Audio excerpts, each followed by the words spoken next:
جہانگیر ترین سے عمران خان کی، یہ ناممکن نہیں، یہ مشکل ہے مگر ناممکن نہیں ہے۔ ٹھیک ہے۔ دوسری بات یہ ہے کہ جہانگیر ترین ایک نہایت ذہین، بہت متحرک، بہت آرگنائزڈ آدمی ہیں۔ ٹھیک ہے۔ پچھلے 20 برس میں انہوں نے اتنی ترقی کی ہے کہ اس ملک میں شاید ہی کوئی دوسری مثال ہو، اور ترقی کے اس عمل میں یہ الزام ان پہ نہیں آیا کہ انہوں نے نقد کسی سے پیسے لے کے، رشوت لے کے، یا کسی وزیر اعظم کو رشوت دے کے، کوئی لائسنس لے کے، پرمٹ لے کے کچھ کیا ہے۔ وہ یہ مانتے ہیں کہ بڑی محنت کی ہے۔ اگر کوئی الزام آ سکتا ہے، نہیں، وہ جہانگیر ترین فرشتہ نہیں ہے، وہ کائیاں آدمی ہیں، اور جب ضرورت پڑے تو وہ جوڑ توڑ بھی بہت کر سکتے ہیں، اور وہ دنیا دار آدمی ہیں، وہ فقیر اور درویش نہیں ہیں۔ لیکن ایک چیز ہو سکتی ہے، وہ کیا؟ اگر وہ ہو گئی تو وہ جہانگیر ترین کی تباہی پہ منتج ہوگی۔ جیسے کہ اگر یہ ثابت ہو گیا کہ جو 68% شوگر افغانستان گئی ہے یا سلطنت گئی ہے، اگر ایسا ثابت ہو گیا، یہ تو پھر 25 کا انتظار اور 25 کا انتظار کرنا ہوگا نا، یہ دیٹ از the point، آپ نے ٹھیک جگہ پہ انگلی رکھ دی، 25 کا انتظار کرنا ہوگا۔ ایسے ہی تو نہیں آپ کو پروفیسر ہم کہتے ہیں۔ اور وہ چینی بھیجی ہے جہانگیر ترین نے، ٹھیک ہے، یہ ثابت ہو گیا تو جہانگیر ترین صاحب شکنجے میں آ جائیں گے۔ لیکن جس جہانگیر ترین کو میں جانتا ہوں وہ یہ کام کرنے والا ہے نہیں۔ میں جہانگیر ترین صاحب کو پچھلے 10-12 سال سے جانتا ہوں، میں نے جہانگیر ترین کو یہ کام کبھی کرتے دیکھا نہیں ہے ٹھیک، وہ تو علیہ اعلان کہ بھی کہتے ہیں، سمگلنگ کر دے، علیہ اعلان کہتے ہیں، سمگلنگ کر دے۔ دیکھیے پھر میں کہتا ہوں فرشتہ نہیں ہے، مگر یہ کہ وہ ان چند اپنا شوگر ملوں میں سے ایک ہے، اور بھی ہیں لوگ جو بر وقت ادائیگی کرتے ہیں کسانوں کو، جو ٹیکس کی ادائیگی میں کبھی نہیں پھنسا۔ وہ تو ایک ان ہاؤس ٹریڈنگ اور باہر وہ ٹرسٹ بنانے کا مسئلہ تھا جس پہ سپریم کورٹ نے اس کو ڈسکوالیفائی کر دیا، اور کوئی اس کے اور وہ ہتھے چڑھ گیا تو ہو گیا۔ یہ کام اور بھی بہت سے لوگوں نے کیا ہے، اگر ہزاروں نہیں تو سینکڑوں آدمی ایسے ہیں جن کا دولت ملک سے باہر پڑی ہوئی ہے، وہ ہتھے نہیں چڑھے، وہ ہتھے چڑھ گیا۔ اب سوال یہ پیدا ہوتا ہے، بہت ساری عمر کے لیے ڈسکوالیفائی ہو گیا، بیٹا اس کا الیکشن میں انٹرسٹڈ نہیں ہے، ایک دفعہ دھکیل کے اس کو لڑا دیا، اس نے کہا میں نے نہیں لڑا۔ علی ترین کا کوئی انٹرسٹ نہیں ہے اس میں۔ یہ بات میں مان سکتا ہوں کہ اگر تلخی رہی تو ممکن ہے کہ جب وقت آئے تو وہ اپنا حساب چکانے کی کوشش کرے، صحیح، یہ میں مان سکتا ہوں۔ لیکن ابھی تو پتے کھلے نہیں ہیں، ابھی تو پہلے 25 اکتوبر کی رپورٹ تو آنے دیں۔ لیکن آوازیں تو آنا شروع ہو گئی ہیں ہارون صاحب۔ دیکھیں نا، اس نے جو ریاض صاحب ہیں، راجہ ریاض صاحب نے جو تقریر فرمائی تو جہانگیر ترین نے انہیں فون کیا کہ بھائی اتنا جذباتی ہونے کی ضرورت نہیں ہے۔ جن 4 اور آدمیوں کو کہا جا رہا ہے انہوں نے اظہار ہمدردی کیا جہانگیر ترین سے، اور یہ قابل فہم ہے۔ لیکن عمران خان صاحب کے لیے تو گھنٹی خطرے کی ہے، یہ خطرے کی گھنٹی تب ہے اگر وہ غلط پالیسی اختیار کر لیں۔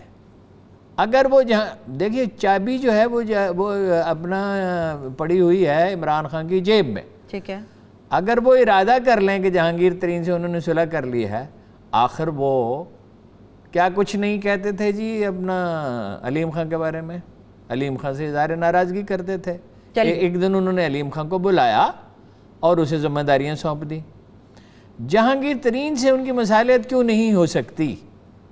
فرض کیجئے نہیں ہو سکتی تو جہانگیر ترین اس وقت کوئی دیوانہ ہے کہ جو اپنی انرجی جھونک دے گا اس وقت جب کہ کورونا کا مسئلہ ہے قوم کے سامنے، اور ٹائمنگ اس کی بالکل ہی غلط ہوگی۔ ایک اور پوائنٹ ہے، اس وقت نہیں ہوگا، جو کچھ ہوگا وہ اس وقت ہوگا۔ وہ بے نظیر گئی تھی، ایک بنگالی جادوگر تھا یا وہ کوئی نجومی تھا، اس سے پوچھا تھا اقتدار کب ملے گا، اس نے کہا جب آم پکیں گے۔ ٹھیک ہے، اب یہ صحیح ہے یا غلط، حکایت یہی ہے، اور اس پہ باور کیا جاتا ہے۔ اس پہ ایک ناول بھی لکھا گیا، حنیف صاحب ہیں ہمارے مشہور ایک ناولسٹ ہیں، مجھ پہ تو خیر اللہ کے فضل و کرم سے تنقید ہی فرماتے رہتے ہیں BBC میں جب کبھی انہیں موقع ملے، لیکن ناولسٹ وہ بڑے ہیں، تو انہوں نے اس پہ ایک ناول بھی لکھا ہے۔ جب پتے پیلے ہو جائیں گے اور درختوں سے گرنے لگیں گے تو سیاست شروع ہو جائے گی۔ اس وقت ہم دیکھیں گے کہ چودھری صاحبان کیا کرتے ہیں، جہانگیر ترین صاحب کیا کرتے ہیں، خواجہ برادران کیا کیا کرتے ہیں، اور نجیب ہارون صاحب کیا کرتے ہیں؟ میں نجیب صاحب کے اوپر بات کرتی. چلیے آپ نے یہ چھیڑی دی گفتگو. 5 لوگوں نے ترین صاحب کے ساتھ, چلیے آپ نے کہا کہ ہمدردی, یاد آ گیا آپ کو, سنا دوں, میں رہ نہیں سکتا. سنائیے. میں نے صدر غلام اسحاق خان سے کہا, صدارت چھوڑ چکے تھے, میں نے کہا آج تو ماشاءاللہ بڑے صحت مند نظر آ رہے ہیں.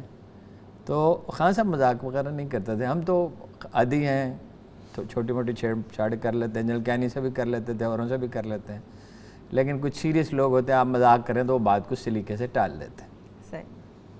خان صاحب نے کہا جب پتے سرخ ہو جاتے ہیں تو ان کے گرنے کا وقت آ جاتا ہے. جب پتے سرخ ہوں گے تو پھر یہ فیصلہ ہوگا کہ گرنے کا وقت آ گیا ہے یا نہیں آیا. اس وقت یہ فیصلہ صادر کرنا کہ عمران خان کی حکومت جا رہی ہے, یہ بالکل میں سمجھتا ہوں کوئی دانائی کی بات نہیں ہے. سخت فکر نہیں کہنا چاہیے, دانائی کی بات نہیں ہے.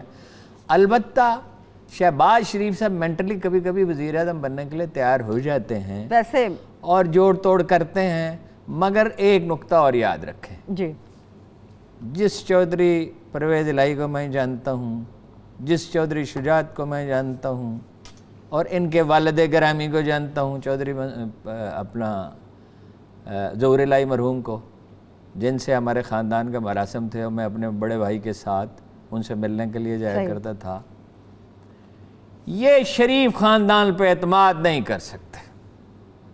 جب شریف خاندان کا ذکر ہوتا ہے وہ ایک ہی بات کہتے ہیں, یہ وعدہ شکن لوگ ہیں, یہ منحرف لوگ ہیں, ہونے والے لوگ ہیں, ان پہ بھروسہ نہیں کیا.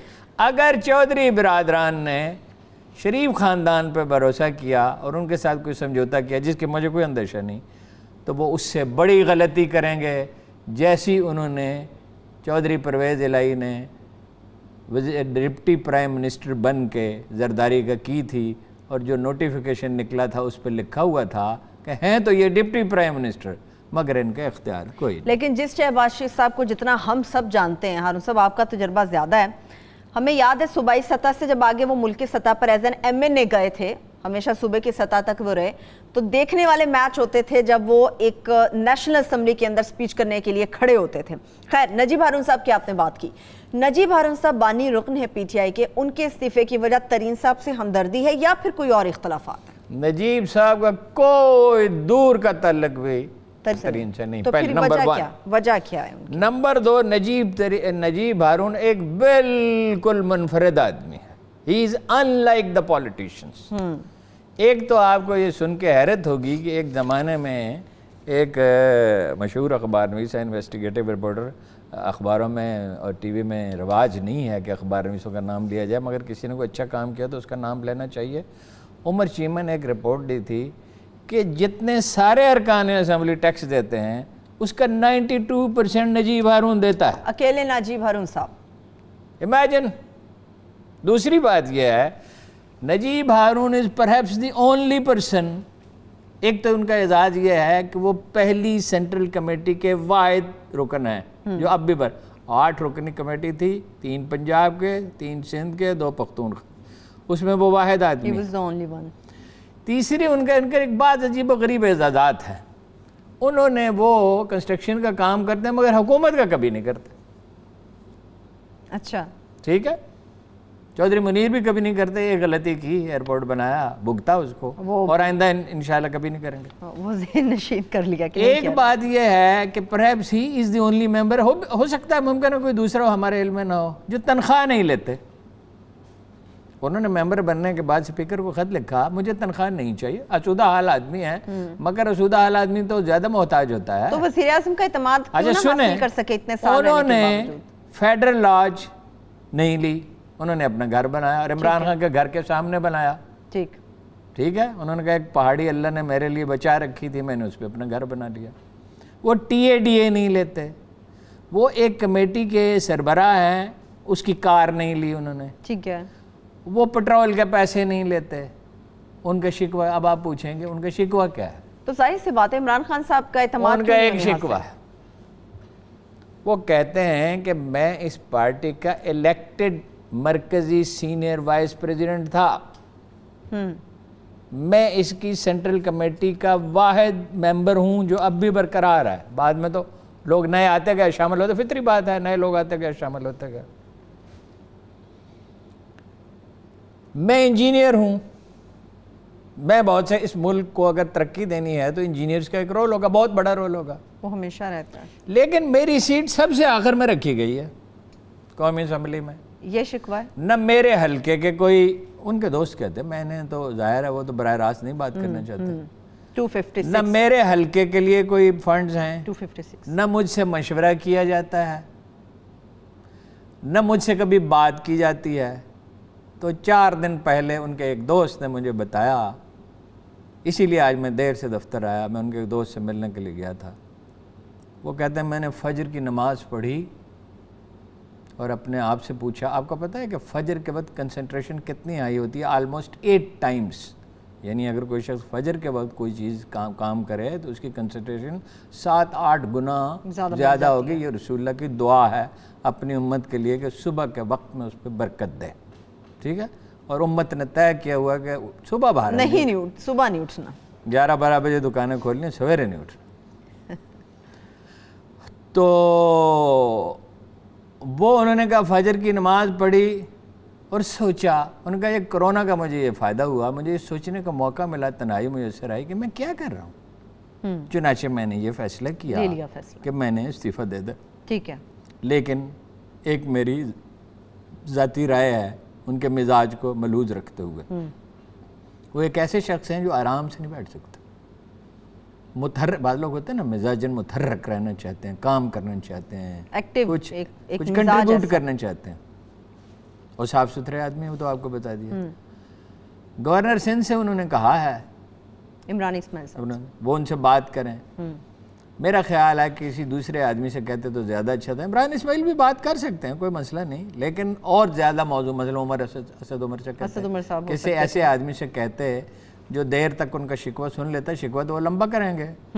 It is 25 years. اگر بانی رکن ہے تو میرا خیال ہے وزیر اعظم اگر عمران خان صاحب ایک کام کریں جو وہ نہیں کرتے، اس کے ساتھ ہی ٹیلی فون کریں اور کہیں نجیب ہارون صاحب میں جس دن کراچی آؤں گا آپ کے گھر کھانا کھاؤں گا، اور ان کی بات سن لیں، اور اگر ان کی بات معقول ہو، اصل میں تو دیکھنا یہ ہوتا ہے نا کہ جو بات کوئی کہہ رہا ہے اس میں معقولیت کتنی ہے، وزن کتنا ہے. تو نجیب ہارون جیسے آدمی سے کام نہ لینا کوئی دانائی نہیں ہے. یہ تحریک انصاف کے لیے خلاص ہوگا. ایک چھوٹی سی بریک کی طرف بڑھ رہے ہیں، بریک سے واپس آئیں گے، گفتگو یہیں سے آگے بڑھے گی. مگر جہانگیر ترین صاحب سے متعلق ایک سوال میرے ذہن میں، وہ بھی ہم ہارون صاحب سے جانیں گے. اس کے ساتھ ساتھ علماء کرام کے ساتھ جو ایک مشاورت ہوئی ہے عارف الوی صاحب کی، اور اس کے بعد 20 نکاتی ایجنڈا ایک تیار کیا گیا اور اتفاق ہو گیا ہے، اس سے متعلق میں بات کریں گے کہ کیا اس کے اوپر عمل پیرا ہوا جائے گا، یا پھر اس کے اندر کون کون سے ایسے ابہام ہیں جن کو دور کرنا بڑا ضروری تھا. ایک چھوٹی سی بریک، ہمارے ساتھ رہیے.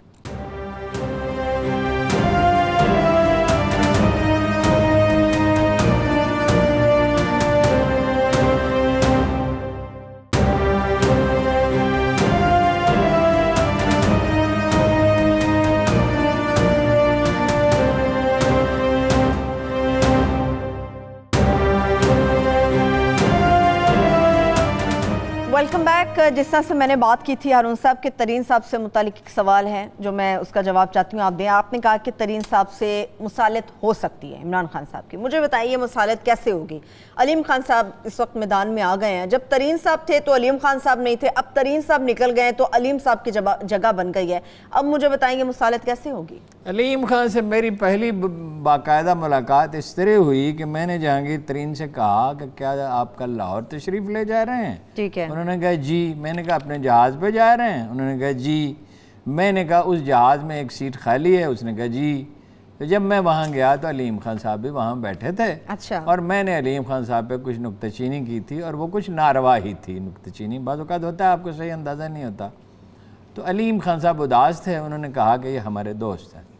تو میں نے اس بات کو نوٹ کیا کہ بھائی یہ ان کے دوست بھی ہیں، اور میں نے ان کے ساتھ تھوڑی زیادتی بھی کی. اچھا. تو اس کے بعد علیم خان صاحب سے میرا رابطہ ہو گیا. تنقید تو بعد میں بھی کی تھی، اس لیے کہ پولیٹیشین ہے، تنقید تو بعض اوقات کرنی پڑتی ہے. تو ایک وقت وہ بھی تو تھا جب علیم خان صاحب بھی پارٹی میں تھے، متحرک تھے اور پوری طرح متحرک تھے، اور جہانگیر ترین بھی پوری طرح متحرک تھے. تو اب ایسا کیوں نہیں ہو سکتا؟ کیا علیم خان اور جہانگیر ترین ایک دوسرے کے دشمن ہیں؟ اس سوال کا جواب ہے نہیں. ان کے درمیان کوئی دشمنی نہیں پائی جاتی. اگر جہانگیر ترین بحال ہو جائیں اور اپنا رول پلے کریں اور عمران خان صاحب ان کو اگر وہ بلانا چاہیں, آئی ڈونٹ نو. دیکھیے قرآن مجید نے ایک اصول بیان کیا, اس کو کبھی مت بھولیے. تم میں سے بعض کے دشمن ہوں گے. زندگی کے جو اٹل قوانین ہیں, جو ایک دو نہیں ہیں, درجنوں کی تعداد میں ہیں, قوانین تھوڑے ہی ہوتے ہیں. باقی اس کی شطرنج کی بساط میں مہرے کتنے ہوتے ہیں مجھے نہیں پتا, شاید یہ ہمارے کیمرہ مینوں میں سے کسی کو پتا ہو. مجھے شوق ہے مگر تو وہ بتا دے بھائی, کسی کو پتا ہے شطرنج کی بساط میں مہرے کتنے ہوتے ہیں؟ میرے گھر 52 شاید ہوتے ہوں گے, مجھے صحیح پتا نہیں, میں نے کبھی کھیلی نہیں. چالیں کتنی ہوتی ہیں؟ 1 ارب. شطرنج کے بساط میں 1 ارب 1 ارب چالیں ہیں شطرنج کی بساط پہ جو چلی جا سکتی ہیں میکسیمم. قوانین تھوڑے ہی ہوتے ہیں. قوانین میں سے ایک بنیادی قانون یہ, تم میں سے بعض کے دشمن ہوں گے. کیوں ہوں گے؟ آدمی کی ایگو ہوتی ہے, ہمیشہ تعلقات ایگو کی وجہ سے خراب ہو جائے. یہاں کوئی اصول انوالو نہیں ہے جہانگیر ترین کی اور عمران خان کی مخالفت میں. شفقت محمود نے کم مضمون لکھے تھے اس کے خلاف. رانا ثناء اللہ صاحب نے شریف خاندان کے خلاف کیا کچھ نہیں کہا تھا. اگر آپ یہ مثالیں دینا شروع کریں تو سینکڑوں مثالیں یاد آ جائیں گی. تو جہانگیر ترین نے ایسا کون سا ظلم کر دیا ہے کہ ان کی مصالحت نہیں ہو سکتی, جبکہ وہ صلح کا وہ دے رہا ہے. انحصار عمران خان صاحب پہ ہے, ٹھیک ہے, اور فائدہ بھی عمران خان کا ہی ہے. دیکھیے جہانگیر ترین اس وقت دباؤ میں ہے, مجبور ہے, لیکن جہانگیر ترین کے بعد دینے کے لیے, جہانگیر ترین سے تو جو کے ساتھ جو ہونا تھا ہو چکا, اب اس کے پاس کھونے کے لیے کیا ہے؟ جبکہ اگر حالات خراب ہوئے ہی کین اسپینڈ منی اور وہ لوگوں کو کنونس کر سکتا ہے, تو حکمران کو چاہیے کہ اپنے مخالفین کو کم از کم کرے. اپنے مخالفین کو, ایک دانا سیاستدان جو ہوتا ہے وہ اپنے مخالفین کو کم از کم کرتا ہے, اور اگر وہ مخالف بھی رہے اور اس میں تھوڑی سی نرمی پیدا کر لے. یہ ہنر کون جانتا ہے پاکستان میں بتائیے؟ یہ ہنر جانتے ہیں چودھری برادران. ان کے پاس وہ موقع کبھی آیا ہی نہیں. ایک آیا تھا, وہ لال مسجد والا واقعہ ہو گیا کہ وہ وزارت عظمیٰ حاصل کر سکے. بڑے چودھری صاحب بن سکتے تھے. بڑے چودھری صاحب کی تو صحت ہی 10-15 سال سے خراب ہے. کھانا ویسے وہ پورا کھاتے ہیں اور مائنڈ ان کا الرٹ ہے پوری طرح سے, مائنڈ ان کا پوری طرح سے الرٹ ہے.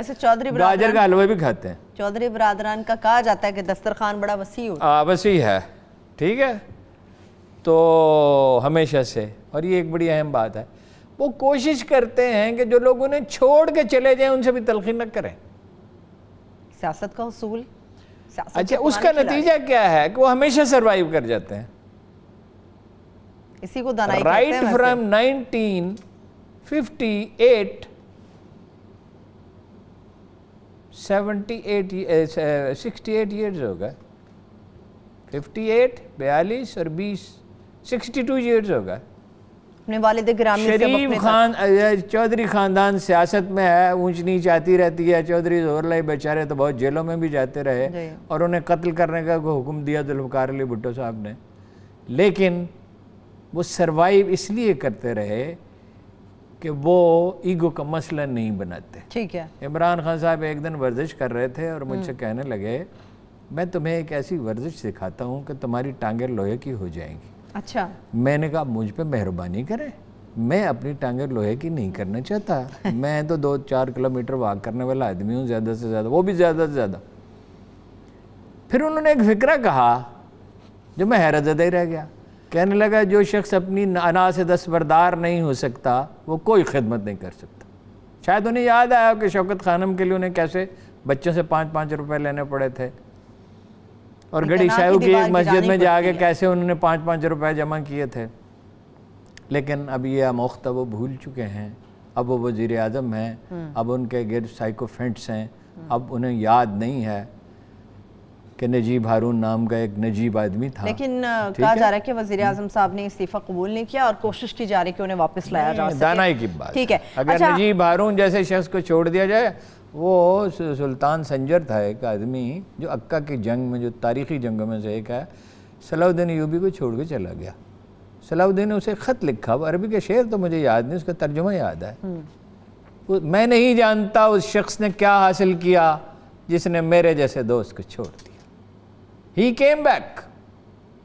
نجیب ہارون جیسے لوگوں کو جو لوگ چھوڑ دیتے ہیں مجھے نہیں پتا وہ دنیا میں کیا حاصل کر سکتے ہیں. ٹھیک ہے, اب مجھے بتائیں, آپ نے ایگوز کی بات کی. نجیب ہارون صاحب سے میں کبھی ملا نہیں ہوں, میری ان کی ملاقات نہیں, میں نے شکل سے پہچانتا نہیں ہوں, مگر ان کی جو شہرت ہے وہ میں نے آپ کو بتا دیا. ٹھیک ہے.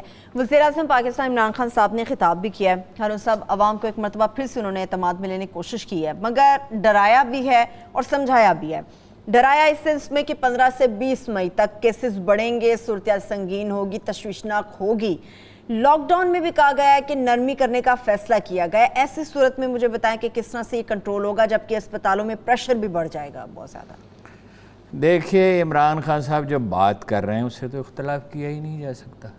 مگر بات کی جا سکتی ہے اس پہ. نہیں, اس پہ بات تو کی جا سکتی. پہلے دن سے ہم کہہ رہے ہیں یہ جنگ عمران خان نے نہیں لڑنی ہے, یہ جنگ حکومت نے بھی نہیں لڑنی ہے, یہ جنگ صوبائی حکومتوں نے بھی نہیں لڑنی ہے, یہ جنگ فوج نے بھی نہیں لڑنی ہے. بالکل بالکل. یہ عجیب جنگ ہے جس میں 22 کروڑ آدمیوں نے اپنا رول پلے کرنا ہے. اگر قحط پڑ جائے کسی ملک میں تو اس قحط کا علاج کیا ہے؟ اس قحط کا علاج یہ ہے کہ جس کے پاس 2 روٹیاں ہیں وہ 1 روٹی دوسرے کو دے دے, اور اگر نوبت یہاں تک آ جائے کہ 1 ہی روٹی رہ جائے تو آدھی دے دے, آدھی کھا لے. جب تو قوموں کا یہ وتیرہ ہو جاتا ہے, جب قومیں یہ رویہ اختیار کر لیتی ہیں تو وہ سرفراز اور سرخرو ہوتی ہیں خدا کی بارگاہ میں.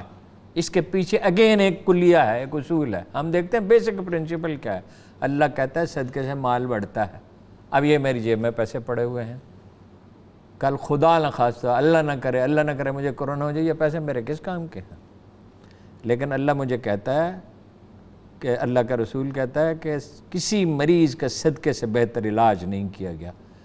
تو جن 22 کروڑ آدمیوں کو کرونا کا خطرہ ہے وہ سارے صدقہ دیں. اور آپ کا کیا خیال ہے, اللہ تعالیٰ پیسے گنتا ہے کہ کسی نے 1 روپیہ دیا یا 1 لاکھ دیا یا 1 کروڑ دیا ہے؟ وہ تو یہ دیکھے گا کہ حسن نیت کے ساتھ اس آدمی نے 10 روپے دیے صدقہ, یا اللہ میری بلا ٹال دے. اور تو ہی انکا سمیع العلیم, جو بیسک دعا پڑھی جاتی ہے, جو میں دہراتا رہتا ہوں, بسم اللہ الذی لا یضر مع اسمہ شیء فی الارض ولا فی السماء وہو السمیع العلیم. آگے لا حول ولا قوۃ الا باللہ بھی پڑھا جاتا ہے اور درود بھی پڑھا جاتا ہے, جو ضروری ہے, مسلمان کے لیے لازم ہے. جب بھی دعا پڑھے تو درود پاک پڑھے. جو آدمی صدقہ دے گا اس نیت کے ساتھ اور دعا اور پرہیز کرے گا, دیکھو اللہ کے رسول کے بتائے وہ طریقے ہیں, پرہیز کرے گا اور خدا نخواستہ بیمار ہو جائے تو علاج کرے گا. صرف دعا نہیں, اللہ کے رسول اگر صرف دعا کرتے ہیں تو شیب ابی طالب بیچ میں کہاں سے آ جاتا؟ طائف میں ان کی ایڑیوں سے خون کیسے بہتا؟ اس میں بدر حنین کیسے آتے؟ رسول اللہ کے دانت شہید ہوئے تھے. زندگی جو ہے وہ سٹرگل ہے, وہ صرف دعا نہیں ہے. کچھ لوگ دعا کا مذاق اڑاتے ہیں, یہ وہ فاتر العقل ہیں جنہیں یہ پتہ نہیں ہے کہ اس کائنات کو کسی نے پیدا کیا, مگر ایک سٹرگل اس کے لیے آپ کو کرنی پڑتی ہے. جس نے تقدیریں بنائی ہیں وہ تقدیر بدل بھی سکتا ہے. بے شک بے شک. تقدیر 2 طرح کی ہے, ایک وہ جو بدل سکتی ہے اور ایک جو نہیں بدل سکتی. فضائل بن عیاض ایک ڈاکو تھے, فضائل بن عیاض ایک ڈاکو تھے, اور ایسے چھوٹے موٹے ڈاکو نہیں تھے جیسے یہ پنجابی فلموں میں اور بالی ووڈ کی فلموں میں جن کی ہیبت پھیلی ہوئی تھی. ایک دن وہ فجر کے وقت ڈاکہ ڈالنے کے لیے کہیں گئے تو انہوں نے تلاوت سنی کہ ابھی وقت نہیں آیا کہ لوگ توبہ کریں. وہ وہاں سے لوٹ گئے اور کیا مرتبہ پایا؟ اس عہد کے وہ سب سے بڑے درویش مانے جاتے ہیں. اگر تو اللہ کے پاس جاؤ اور اسے توفیق مانگو تو ہر مصیبت ختم ہو سکتی ہے. خدا نے پاکستان کو ڈھانپ رکھا ہے, بچا رکھا ہے, سب سے کم جانی نقصان ہو رہا ہے. پہلی دفعہ وزیر اعظم نے وہ اصطلاح استعمال کی ہے جو انہیں پہلے دن کرنا چاہیے تھی, آج کی ہے, وہ ہے مؤاخات. خدا کے رسول نے جو کام کیے لوگ سمجھتے کیوں نہیں کہ قرآن کہتا ہے کہ وہ نمونہ کامل ہیں. جب انہوں نے مؤاخات قائم کی تھی مکہ سے ہجرت کرنے والوں کے لیے, وہ جتنے بھی تھے 200 سے 300 تھے, مجھے نہیں یاد کتنے تعداد تھی, اور وہ مؤاخات ہمیشہ قائم. مکہ میں بھی مؤاخات کی تھی رسول اللہ نے, جو لوگوں کو بھائی بھائی بنا دیا تھا. ٹھیک ہے، اللہ کے رسول نے کہا ہے بھائی بھائی بن کرو. اگر یہ مواخات پہ ہم نے عمل کیا، البتہ ایک بات میں وزیر اعظم سے کہتا ہوں، جو حکومت ایک دفعہ بلیک میل ہو جاتی ہے، جو آدمی جو حکومت جو ہمیشہ بلیک میل ہوتا ہے. علماء میں دو طرح کے لوگ ہیں، ایک لوگ وہ ہیں جو معقول بات سنتے ہیں اور اس پہ عمل کرتے ہیں، اور ایک وہ لوگ ہیں جو دوسروں کی طرح، سیاستدانوں کی طرح، وکیلوں کی طرح، اینکرز کی طرح، تاجروں کی طرح اپنی طاقت کا مظاہرہ کرنا چاہتے ہیں. دیکھیے وہ جو ایجنڈا ہے جو مفتی تقی عثمانی نے پڑھ کے سنا، اس پہ تو عمل ہو سکتا ہی نہیں ہے، ہو سکتا ہی نہیں ہے کہ اور جس کے فوراً بعد مفتی منیب صاحب نے ارشاد کیا کہ کوئی طلاق نہیں ہوگا اور مسجدیں کھول دی جائیں گی اور لاک ڈاؤن ختم ہو جائے گا. مگر حکومت نے دانائی کا مظاہرہ کیا. مجھے تو شروع میں بہت غصہ آ رہا تھا، اچھا کیا بات چیت کی، بات چیت سے اگر مسئلہ سلجھے. دیکھیے اگر تو 6 فٹ کے فاصلے پہ لوگ کھڑے ہوتے ہیں، اگر چہرہ ڈھانپتے ہیں اور لوشن لگاتے ہیں اور جناب قاعدے سے کرتے ہیں، اس سے اچھی کیا بات ہے کہ اللہ کی مسجدیں آباد رہیں. مسجدوں کے بارے میں آپ کو پتہ کیا کہا گیا؟ یہ خانہ کعبہ کی بیٹیاں ہیں. اس کی ذرا تکریم کا اندازہ کریں، یعنی اس عمارت کی تقدیس کا اندازہ کریں جس کے بارے میں یہ کہا گیا کہ یہ کعبۃ اللہ کی بیٹیاں ہیں. اگر وہ آباد رہیں تو اس سے اچھی کون سی چیز ہے؟ لیکن آباد کرنے کا ایک طریقہ اور ہر کام کا ایک کرینہ ہوتا ہے، اس کو اسی کے تحت کرنا چاہیے. ایک بریک کی طرف بڑھ رہے ہیں، بالکل ایک چھوٹی سی بریک کی طرف بڑھتے ہیں. بریک سے واپس آئیں گے. اس بیچ نکاتی ایجنڈے کے اوپر جس کے اوپر اتفاق ہوا علماء کرام کا اور حکومت کا، اس سے متعلق میں بات کروں گی. سندھ کے حوالے سے بھی خاص طور پہ بات کریں گے. ڈاکٹرز نے جو مطالبہ کیا، مگر اس کے ساتھ ساتھ کچھ اور بھی اہم خبریں ہیں، وہ بھی پروگرام کا حصہ بنائیں گے. ہمارے ساتھ رہیے.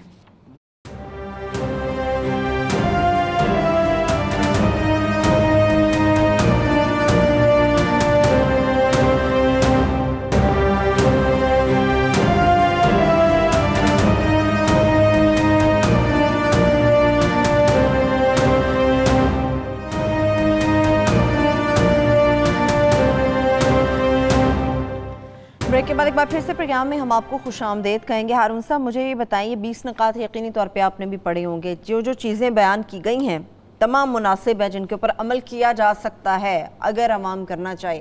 یہ اگر کا جملہ میرے اندر بھی ہے، جب میں بات کر رہی ہوں آپ نے بات کی، آپ کے الفاظ بھی تھے اگر. اب مجھے بتائیں اس کے اوپر ہم لوگ خود کنفیوز ہیں کہ عوام کیسے عمل کرے گی. یہ تو خدا نخواستہ صورتحال زیادہ بھی خراب ہو جائے گی. دیکھیے گزارش یہ ہے، ہزاروں سال سے ہم بادشاہوں کے تحت رہتے آئے ہیں. ہم ذہنی طور پہ ہم غلام لوگ ہیں. یہ پیٹرنیج کی سوسائٹی ہے، اس میں ہر آدمی کا ایک سرپرست ہوتا ہے جس کے ذریعے یا ایک سے زیادہ وہ اپنی زندگی گزارتا ہے. ہم آزاد لوگ نہیں ہیں. ہم اپنی ذمہ داری قبول نہیں کرتے. ہم کہتے ہیں جو کرنا ہے وہ حکومت نے کرے. جتنے ٹاک شو ہوتے ہیں سارا وقت ہمارا گزر جاتا ہے حکومت کے طرز عمل پر گفتگو کرنے میں. بالکل ایسا. اب آپ مجھے بتائیے 2 کورونا کے مریض بھاگ گئے ہیں. شیخوپورہ کے قریب کالا شاہ کاکو کی خبر. اچھا، کالا شاہ کاکو سے جو 2 مریض بھاگ گئے ہیں تو انہوں نے اپنی زندگیاں بھی خطرے میں ڈالیں اور دوسرے لوگوں کی زندگیاں بھی خطرے میں ڈالیں. وہ کسی گھر میں جائیں گے، کسی رشتہ دار کے ہاں جائیں گے، کسی دوست کے ہاں جائیں گے، جہاں جائیں گے ان کی زندگیاں خطرے میں ڈالیں گے. اب میں شوکت خانم ہاسپٹل جاتا رہا، میری خود والدہ جو ہیں وہ کینسر میں مبتلا ہوئیں اور دوست ہوئے. ایک آدمی کینسر میں مبتلا ہو جاتا ہے، اب اس کے پاس اس کے سوا کیا چارہ ہے؟ ہمارے دوست احسن رشید فرشتہ صفت آدمی تھے، خدا ان کے درجات بلند کرے. وہ ان لوگوں میں سے تھے جنہیں لوگ دیکھتے ہیں تو ان کے جنتی ہونے کا یقین ہوتا ہے کہ ایک جنتی آدمی جا رہا ہے، فرشتہ ایک جا رہا ہے. مبتلا ہو گئے، اس دنیا سے چلے گئے. ان پر کیا بیتی، ان کے بھائیوں پر کیا بیتی، ان کے خاندان، ان کے دوستوں پر کیا بیتی، آج تک ان کی یاد آتی ہے تو آنکھیں بھر آتی. لیکن صبر کے سوا چارہ کیا ہے؟ جس آدمی کو اس دنیا میں جو آیا ہے اسے جانا ہے. صرف ایک آدمی سے پوچھا گیا تھا کہ وہ جانا چاہتا ہے یا نہیں، وہ اللہ کے رسول تھے، وہ میں صلی اللہ علیہ وسلم میں بیان کر چکا ہوں. باقی ہر آدمی کو جانا ہے. تو اگر جانا ہی ہے تو صبر اور قرار کے ساتھ کہتے ہیں جی علاج کا ماحول اچھا نہیں. اچھا نہیں، اس ملک میں کون سی چیز اچھی ہے، کون سے سول ادارے مضبوط ہیں؟ لیکن لندن میں اچھا ہے، امریکہ میں اچھا ہے. ڈاکٹروں کو پورے لباس نہیں مل رہے، نرسیں جو ہیں مبتلا ہو رہی ہیں، ڈاکٹر مبتلا ہو رہے ہیں، ایک ایک دن میں ہزاروں آدمی نیو یارک میں مر رہے ہیں، اور نیو یارک کا میئر چیخ رہا ہے کہ مجھے پورا ساز و سامان نہیں مل رہا. یہ ایپک سینٹر ہے، یہیں اگر سامان نہیں دو گے تو یہاں سے نکل کے تو پورے ملک میں لوگ جاتے ہیں. نیو یارک ایسے ہے جیسے کراچی ہے پاکستان میں، اور مگر وہ نیو یارک بیچ میں ہے. مسئلہ یہ ہے ٹھیک ہے، ہر ہر طرف سے لوگ آتے ہیں. بھائی جب انسان پہ مشکل آ پڑتی ہے اس کا ایک علاج ہے، وَاسْتَعِينُوا بِالصَّبْرِ وَالصَّلَاةِ، صبر کرو اور اللہ سے مدد مانگو، نماز پڑھو، 2 نفل پڑھو. مجھے ایک اخبار نویس کی ایک بات بڑی پسند آئی، میں اس کے بارے میں کوئی ہائی اوپینین نہیں تھی. اس نے کہا جب مشکل آ پڑتی ہے تو میں کھڑا ہوتا ہوں، 2 نفل پڑھتا ہوں، اللہ سے دعا مانگتا ہوں اور اپنا کام شروع کر دیتا ہوں. صحیح. ایک ہمارے محترم ہے رفیق ڈوگر صاحب، انہیں کینسر کا عارضہ لاحق ہو گیا. وقت میرے پاس تھوڑا کم ہے. ٹھیک ہے، تو انہوں نے سیرت کی کتاب لکھ کے فارغ ہوئے تو شفایاب ہو چکے تھے. اچھا وہ جو دوسرا سوال ہے. اچھا وقت کم ہے میرے پاس ہارون صاحب، کچھ اور بھی خبریں ہیں. مجھے یہ بتائیے، جو لوگ بھی جاننا چاہتے ہیں اور میں بھی یقینی طور پہ اس میں انٹرسٹڈ ہوں، مجھے پتہ ہونا چاہیے کہ باران بس سروس کی جب ہم بات کرتے ہیں اس کا قصہ کیا ہے؟ حمید گل صاحب کی بیٹی ہے، داماد، باران بس سروس کا قصہ یہ ہے بنیاد پر کل صبح عظما جو ہے وہ جنرل حمید گل صاحب فرمایا کرتے تھے کہ یہ اتنی میری بیٹی نہیں ہے جتنی تمہاری بہن ہے. عظما ان نادر و نایاب خواتین میں سے ایک ہے جس کی ساری زندگی لوگوں کی مدد کرتے گزری. یعنی وہ جیل کے قیدیوں کے لیے کو رہا کراتی تھی، ان کے جرمانے ادا کرتی تھی اور پھر صاحب مکر جاتی تھی. پھر ایک دن مجھے کہنے لگی اب مجھے جھوٹ بولتا ہوئے شرم آتی ہے، واقعی میں کرتی ہوں. 200 بچوں کے لیے بے نظیر ہاسپٹل میں انہوں نے وارڈ بنوایا ہے پچھلے دنوں، اس وقت جب کہ وہ مالی طور پہ تباہ ہو چکے ہیں. تو پھر ان پہ ایک منٹ، 50 بچوں کے مریضوں کے لیے کرنٹینہ کے لیے انہوں نے بندوبست کیا ہے. یہ باران بس سروس کا جو ہیڈ آفس ہے، یہ جب سے انہیں ملا اس پہ لوگوں کی نظر ہے. یہ شہباز شریف سے ان کا ایک عارضی معاہدہ ہوا، مشرف کے زمانے میں وہ پختہ ہوا. اس وقت میں نے کالم لکھا حمید گل کی بیٹی کے آنسو، اس کا کچھ اثر ہوا جنرل مشرف پہ اور وہ دفتر انہیں واپس مل گیا. ایک اور بھی عوامل ہو گئے. ان کے والد صاحب کسی سے ان کی سفارش نہیں کرتے تھے. پھر مشرف صاحب ناراض ہو گئے جنرل حمید گل سے اور تمام لوگوں سے کہہ دیا بسیں چلنے نہیں دینی اور بیچنے بھی نہیں دینی.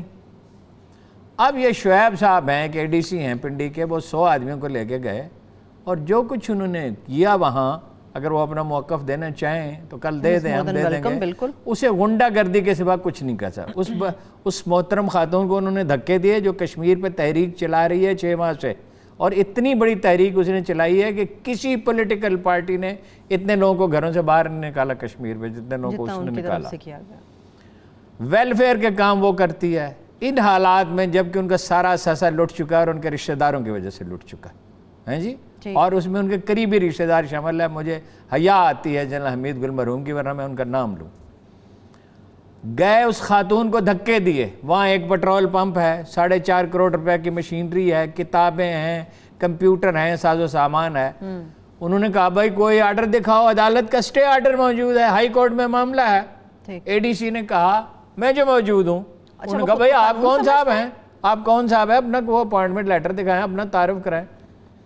کرنٹینہ سینٹر بنانے جی ہارٹ آف دی سٹی میں. وہ کرنٹینہ سینٹر تو اس نے خود بنا دیا 50 آدمیوں کے لیے عظما گل نے، اور دھکے دیے اور کمرے میں بند کر دیا اور باہر سے تالا لگا دیا. اور میں عمران خان صاحب سے کہتا ہوں کہ میں نے اپنے معاملے میں تو بہت صبر کیا، لیکن اگر اس طرح کے واقعات ہوں گے تو ہم اس پہ بہت سخت احتجاج کریں گے. اس کا وہ نوٹس لیں اور بزدار سے پوچھیں کہ ایک معزز خاتون کو، اس کے میاں کو، جن کی ساری زندگی لوگوں کی خدمت کرتے گزری ہے، جنہوں نے ہمیشہ پورا ٹیکس دیا ہے، جنہوں نے کبھی کوئی کرائم کمٹ نہیں کیا، جو شریف اور معزز لوگ ہیں. ان کا باپ ایک معزز آدمی تھا اور عمران خان کی سرپرستی کرتا رہی. الگ بات ہے کہ بعد میں وہ ان کے ساتھ شامل نہیں ہوئے. اس کا نوٹس لیں، اس کو مذاق نہ سمجھیں. کرنٹینہ سینٹر بنانا بڑا نیکی کا کام ہے، مگر یہ ضروری ہے کہ عدالتی حکم کے خلاف ورزی کر کے. اور وہ ADC جو یہ کہتا ہے کہ میں جو آ گیا ہوں، عمران خان صاحب اگر اس کا نوٹس نہیں لیتے تو یہ بڑی افسوسناک بات. چلیے اس پہ بات کریں گے انشاءاللہ، کل دیکھتے ہیں، ہو سکتا ہے موقف بھی ان کی طرف سے آ جائے. مجھے پرائیویٹ سکولز کے حوالے سے بات کرنی ہے، میرے پاس لاسٹ 1.5 منٹ ہے ہارون صاحب.